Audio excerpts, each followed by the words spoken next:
earlier the European had that.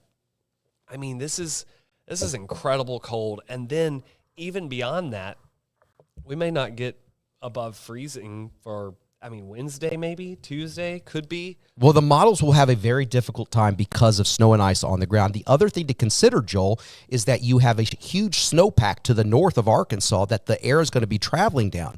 So, you have a wind out of the north during this. It could be even colder over that snowpack than what's being represented here. They're suggesting, yeah. Right. And then that's also into consideration with the next surge of Arctic air later next week. That's another consideration you have to have. Something before we get to moving on about other facets of this storm. Let's talk about the 3 Ps. I know there's 4 Ps, plants. I think by now most tropical plants they're inside at this point. They bit the dust. They've already either bit the dust or they're inside already. But let's talk about the 3 Ps. People, check on your neighbors, the elderly, people experiencing homelessness.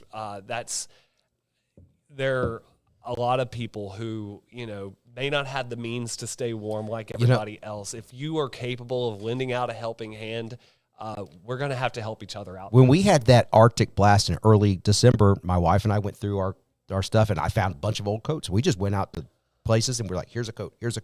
If you can, help your neighbors. Sure. And there are those that are very less fortunate that just down on life right now, and help them out.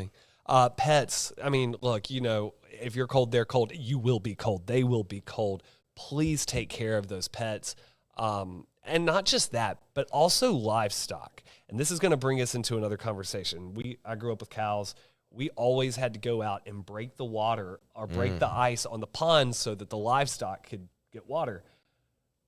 You got to keep those kids away from the ponds too. Yes, disasters happen all the time. That can be so dangerous, and we want to make sure. Look, our ice is not going to be thick enough like it is up in Minnesota. They go ice fishing all the time.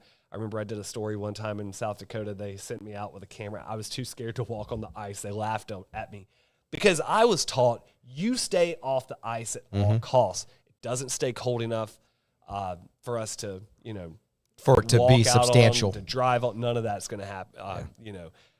Pipes, obviously. It's going to be there will be pipes that break in this. And if you don't take a plumber if something goes south, the plumbers are going to be in high demand. You don't want to fall into that category. So make sure those are insulated. You drip your faucets and open up cabinet doors so you